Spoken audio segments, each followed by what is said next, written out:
solihah dan solih, yang sehat dan ceria. Kita bertemu lagi dalam pelajaran bahasa Indonesia yang mudah dan menyenangkan. Anak-anak solih dan solihah, hari ini kita akan masuk ke pembelajaran 4 pada buku panduan kita. Sebelum itu, kita buka dulu dengan membaca doa sebelum belajar.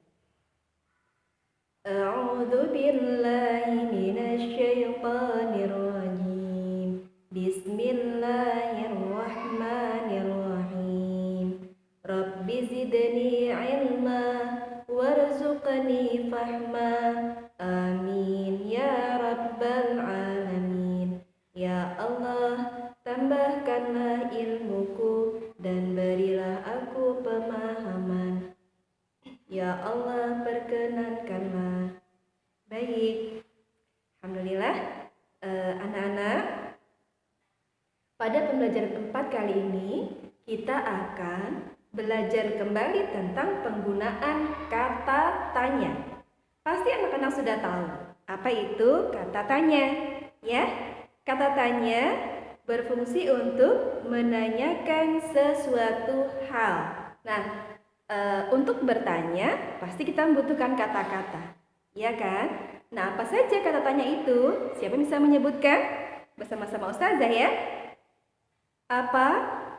Siapa? Kapan? Di mana? Berapa? Mengapa? Dan bagaimana? Nah, kita bisa menggunakan atau mencari informasi menggunakan 7 kata tanya tersebut sesuai dengan yang kita butuhkan, ya. Baik, kita mulai dari telaah. Anak-anak di sana diberikan sebuah teks tentang meneladani tokoh. Siapa tokoh itu? Yaitu Ki Hajar Dewantara.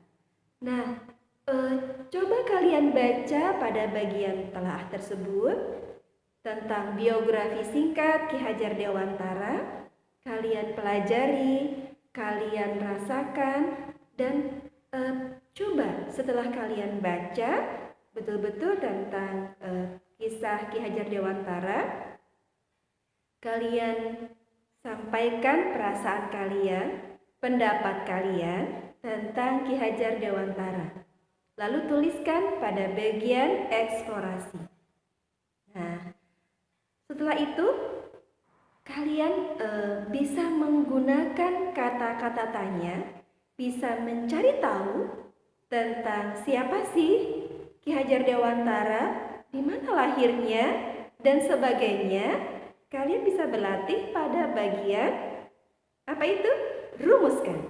Nah, dengan kalian berlatih menjawab pertanyaan-pertanyaan tersebut, maka kalian akan bisa mengetahui dari teks yang ada pada bagian telaah. Kalau kalian sudah menjawab pertanyaan-pertanyaan tersebut, kalian akan jadi tahu. Nah, itulah fungsi kata tanya, begitu ya. Bagi orang yang sudah membaca mungkin tidak membutuhkan kalimat pertanyaan tersebut. Tapi buat orang yang tidak membaca, mereka membutuhkan. Rasa ingin tahu mereka ungkapkan lewat kalimat-kalimat pertanyaan.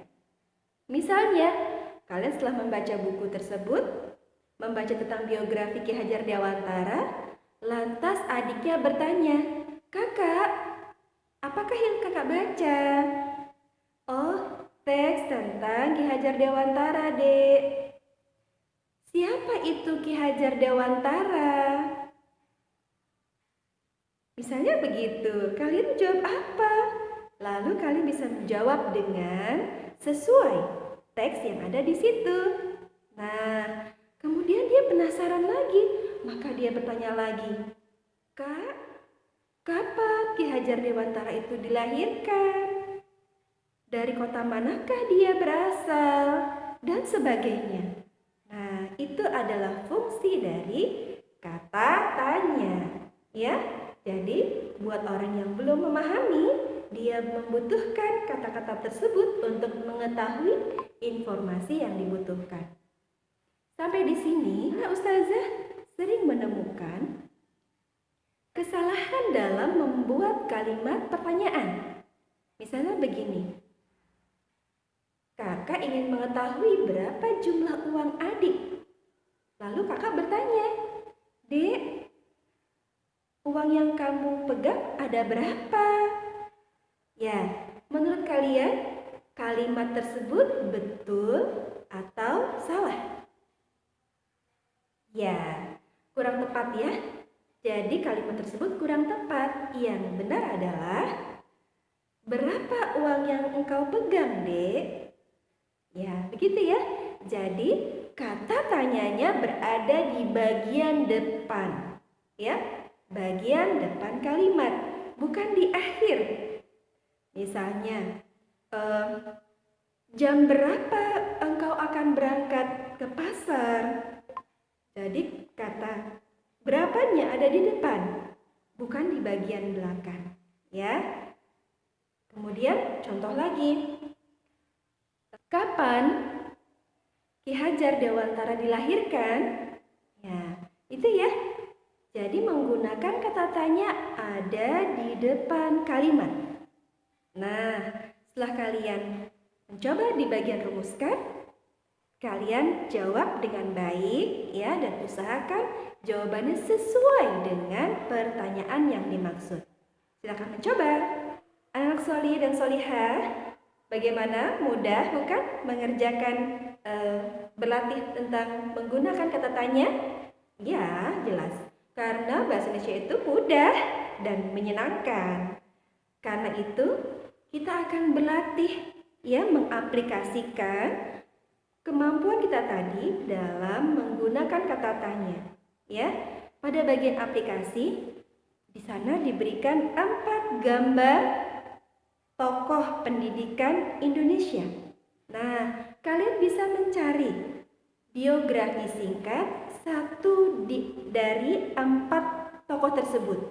Ya, kalian boleh memilih Kiai Haji Ahmad Dahlan, boleh Hajah Rasuna Said, atau Kiai Haji Agus Salim, boleh juga Raden Ajeng Kartini. Kemudian bagaimana cara mencarinya? Kalian bisa melihat dari buku sejarah yang ada di rumah, atau bisa menggunakan mesin pencari, misalnya Google. Nah, kalian bisa mencari dengan menggunakan kata tanya tadi. Misalnya, siapa itu Kiai Haji Ahmad Dahlan?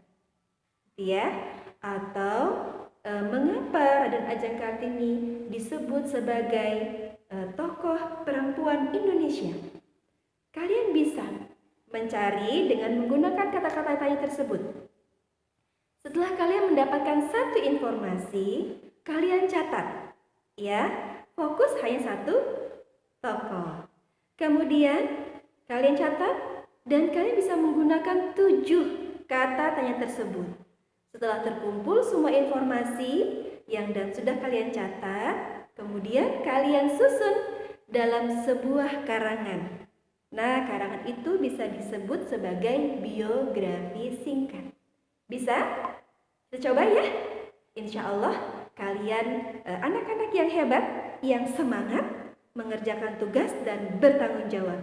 Baik, Ustazah beri waktu sampai pada pekan depan untuk mencari dan mengerjakannya. Lebih cepat, lebih baik. Jika ada waktu, jangan dilewatkan dan jangan nanti-nanti. Baiklah anak-anak, setelah kita mengenal tentang tokoh pendidikan Indonesia Ki Hajar Dewantara, dan masih banyak lagi pahlawan-pahlawan pendidikan Indonesia yang ada, yang telah memberikan kita begitu banyak contoh. Mereka adalah pahlawan-pahlawan yang luar biasa, berjuang ya untuk menjadikan manusia-manusia Indonesia ini cerdas, tidak bodoh dan tidak mudah dijajah. Karena itu kita bisa meneladani, mengambil hikmah apa saja yang sudah mereka lakukan untuk kita. Berjuang tanpa menyerah, menjadikan masyarakat Indonesia itu cerdas, ya, terbuka matanya tentang keadaan mereka yang dulu terjajah. Ya, bisa mengajarkan membaca, kemudian berani dan sebagainya. Karena itu kita harus belajar dari mereka, bersemangat ya untuk kemudian bisa menjadi manusia yang cerdas, mengambil mengambil banyak hikmah dari mereka. Kita bisa menjadi manusia yang bermanfaat, juga bisa menjadi pahlawan seperti mereka, karena pahlawan itu adalah orang yang bermanfaat bagi orang lain, bagi lingkungan sekitarnya. Dan inilah yang diharapkan dari Allah Subhanahu wa taala. Kita sebagai manusia diciptakan agar bisa bermanfaat buat orang lain. Sebaik-baik manusia adalah yang bermanfaat bagi manusia yang lainnya. Ya, baik. Itu saja pelajaran tentang bahasa Indonesia kali ini.